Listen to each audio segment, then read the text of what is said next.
Have you ever imagined how former slaves, who only knew how to make mud bricks, managed to build the most perfect and sacred structure of antiquity? Get ready, because what you're about to discover regarding the construction of the Tabernacle will shatter everything you thought you knew about desert engineering. The year is 1440 BC, the Sinai Desert, the second year after the Exodus. They have just left Egypt, where they spent 400 years doing the same thing: bricks, mud, straw. Their hands knew only heavy, repetitive labor. They didn't know how to smelt precious metals. They didn't know how to weave complex fabrics. They didn't know how to calculate angles or measure with mathematical precision. And then Moses descends from the mountain with an absolutely impossible command. God wants you to build his dwelling here, in the middle of this desert, a perfect mobile structure where he will dwell. The silence must have been deafening, because they knew the brutal truth. They had no workshops, no advanced tools, and no artisanal tradition. They were in the middle of nowhere, surrounded by sand and twisted acacia trees, under a sun that reached 40 degrees Celsius. But here is the detail that will blow your mind. The project was not simple. It wasn't just any tent. It was a heavenly model with technical specifications so precise that a single mistake could cost a life. And the material?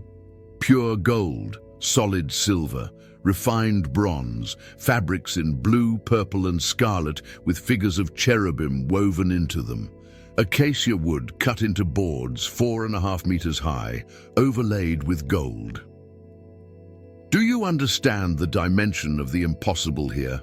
They would need to reach temperatures exceeding 1064 degrees Celsius to melt gold. In the desert, without industrial furnaces, without electricity, without anything we know today. But then something happens that changes everything.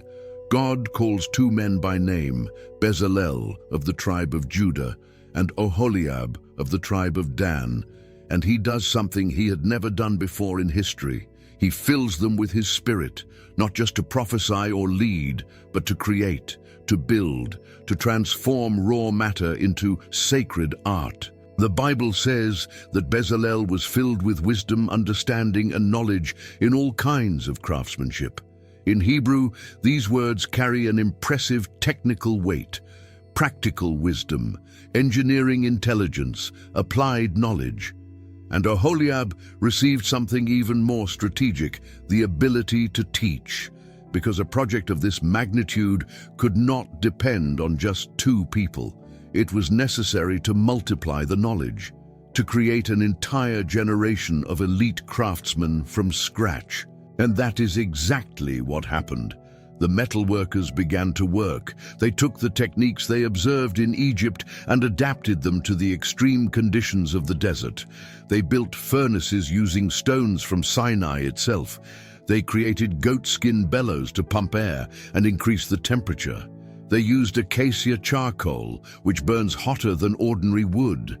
And then, under a scorching sun, they began to melt the gold.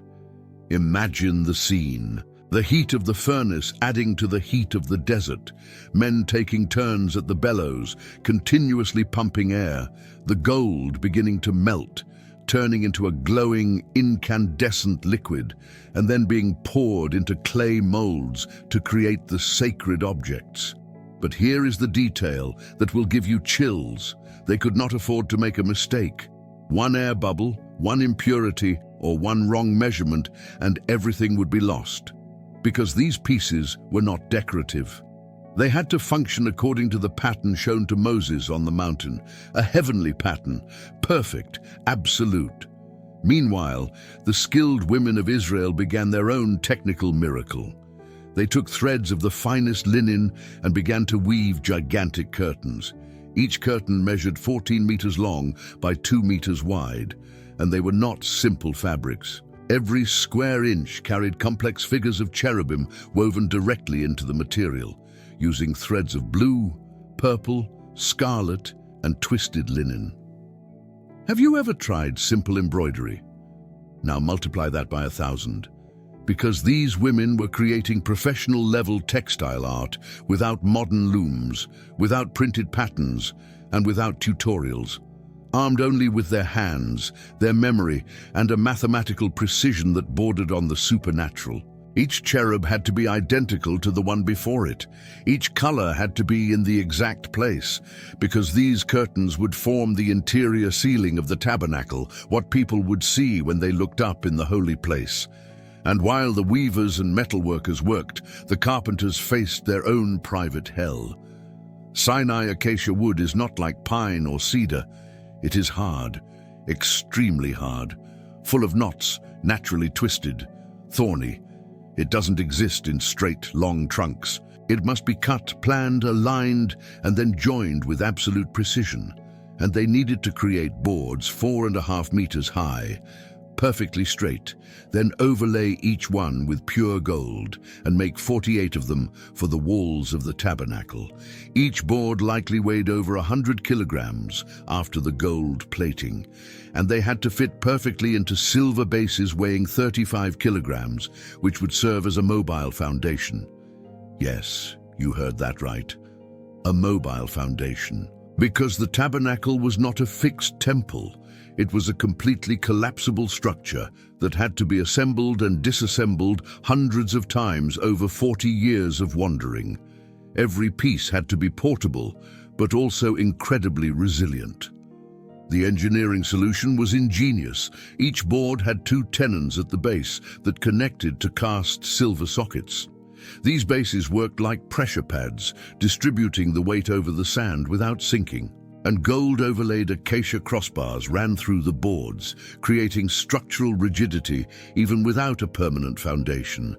It was prefabricated modular architecture in the year 1440 BC in the middle of the desert. But the most impossible item was yet to come: the lampstand, the menorah. The instructions were clear and terrifying. It had to be made from a single piece of pure gold, a whole talent, approximately 34 kilograms of solid gold. No welds, no seams, no joints. Everything beaten by hand. Imagine taking 34 kilograms of gold and using only hammers and talent, transforming it into a work of art with 7 branches, each ending in cups shaped like almond blossoms with carved buds and flowers. A single mistake, a single crack, and months of work would be lost. The gold would have to be melted down, and the process started again from scratch.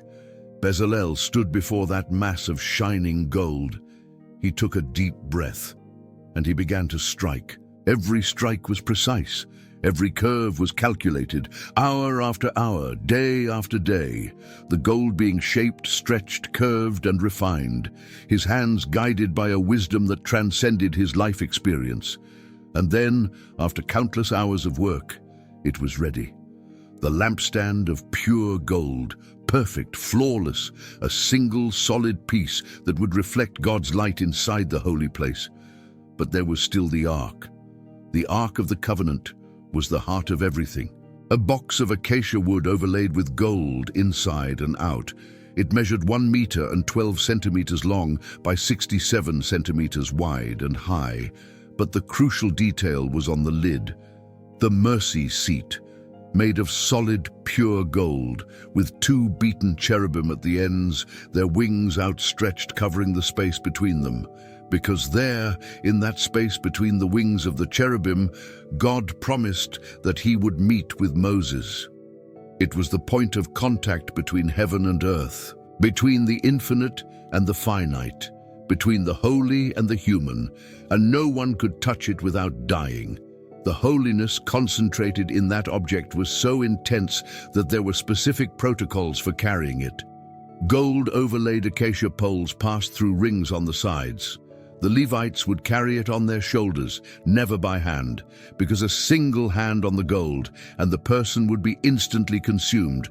This wasn't superstition, it was spiritual physics. The presence of God in direct contact with human sin was like antimatter touching matter, immediate annihilation, and that is why the priestly garments were so critical. Aaron, the high priest, didn't just wear ceremonial clothes. He wore spiritual survival equipment. Each piece had a specific protective function. The breastplate with 12 precious stones representing the 12 tribes. The ephod of gold, blue, purple, and scarlet. The mitre with the gold plate engraved, "Holiness to the Lord." And the most tense detail of all, the golden bells on the hem of the robe. These bells had a terrifying purpose. When Aaron entered the most holy place once a year on the Day of Atonement, the people would remain outside, waiting, listening. As long as the bells rang, Aaron was alive. If the sound stopped, they would know that God's holiness had consumed him, and they would need to tie a rope to his ankle to pull the body out, because no one else could enter there to rescue him. That was the level of seriousness of what they were building. And finally, after months of impossible work, the day arrived. The first day of the first month. Almost exactly a year since they left Egypt. The moment of final assembly. Moses personally supervised it. Every piece was put in its place according to the heavenly pattern. The silver bases were positioned in the sand. The gold overlaid acacia boards were raised and fitted. The crossbars were inserted to provide structural rigidity. The curtains were stretched out. First, the inner linen curtains with woven cherubim. Then the goat's hair curtains. Over those, the ram skins dyed red. And finally, the skins of sea animals as an outer covering against the sun and rain. The veil that separated the holy place from the most holy place was hung, woven in blue, purple, and scarlet, with massive cherubim woven as guardians of absolute holiness. The ark was placed in the most holy place. The table of the showbread was positioned in the holy place. The golden lampstand was put in its place, ready to illuminate the sanctuary with light that could never go out. The altar of incense was positioned before the veil, and outside in the courtyard, the large bronze altar for sacrifices and the bronze basin for purifications. Everything was in place. Every measurement was perfect. Every piece aligned according to the heavenly model. And then came the moment of truth. Because all that human work, as perfect as it might be, meant nothing without divine approval. They had followed the instructions. They had used the correct materials. They had applied all the wisdom and technique they had received. But would it be enough? Moses finished the assembly. The people waited in absolute silence. And then it happened. The cloud descended. It was not a soft mist. It was not a delicate haze. It was the glory of God in a physical manifestation so intense that the cloud completely covered the tent of meeting. And the glory of the Lord filled the tabernacle. The intensity was so overwhelming that not even Moses could enter. Moses, who had spoken with God face to face. Moses, who had seen the burning bush. Moses, who had witnessed the 10 plagues and the parting of the Red Sea. Not even he could enter while the glory was manifest. That moment validated everything. It validated the months of labor under the scorching sun. It validated the burned hands of the metal workers. It validated the bleeding fingers of the weavers. It validated every drop of sweat from the carpenters. It validated the impossible transformation of former slaves into elite craftsmen. God had accepted the dwelling. The creator of the universe had chosen to inhabit a tent in the middle of the desert, in the midst of an imperfect people, because they had obeyed with precision and love. And from that day on, the tabernacle became the beating heart of Israel. When the cloud rose, the people dismantled the tabernacle and marched. When the cloud stopped, they assembled everything again. Sometimes the cloud remained still for days. Sometimes for months. Sometimes it moved in the morning, and they had to dismantle and reassemble everything on the same day. 40 years of wandering, hundreds of assemblies and disassemblies, and each time every piece fit perfectly. No warped board, no worn socket, no cracked base, because that structure was not maintained by human engineering alone. It was sustained by the very glory that inhabited it. The Levites carried the ark, others carried the boards, others the curtains and coverings. Each clan had its specific function, and when they marched with the dismantled tabernacle at the center, protected, honored. It was an entire nation organized around the presence of God. And here is the lesson that shatters all human logic. God did not choose a people who already knew how to build. He took a people who only knew how to make bricks and transformed them into builders of the sacred. Because the work of God has never depended on people's prior ability. It depended on their willingness to obey and the supernatural empowerment He provided. Bezalel was not born knowing how to smelt gold at over 1,000 degrees. He received wisdom. Oholiab was not born a master of craftsmanship. He received the ability to teach. The women were not born master weavers. They received divine dexterity. And the acacia wood, that common, twisted, thorny tree full of flaws that grew in the hostile desert. When overlaid with gold, it became worthy of supporting the presence of the Most High God. It is the perfect metaphor for Israel's own journey, and for the journey of every human being God calls to His work. The tabernacle functioned for 40 years in the desert. Then it was set up in Shiloh when they entered the Promised Land. It remained there for over 300 years, until finally Solomon built the permanent temple in Jerusalem, using the same heavenly pattern, only on a larger scale and with more durable materials. But that first structure, built by former slaves in the desert, remains as the most impressive testimony that God does not need perfect people. He needs available people. And when you make yourself available, when you say yes to the impossible, when you accept to build something that is completely beyond your natural ability, something supernatural happens. You receive the same wisdom that filled Bezalel. The same ability to teach that was given to Oholiab, the same precision that guided the hands of the weavers, the same strength that allowed the carpenters to transform crooked wood into perfect boards. Because the work of God has always been greater than human skill, and when the impossible is achieved, when former slaves build heavenly dwellings, when the common becomes sacred, when the glory descends and dwells among us, there is the ultimate proof. We are not chosen because we are capable. We are made capable because we were chosen. And that is the truth that the tabernacle screams through the millennia, from the Sinai desert until today. The same truth that transformed brickmakers into God's craftsmen. The impossible is merely the project that has not yet received divine empowerment.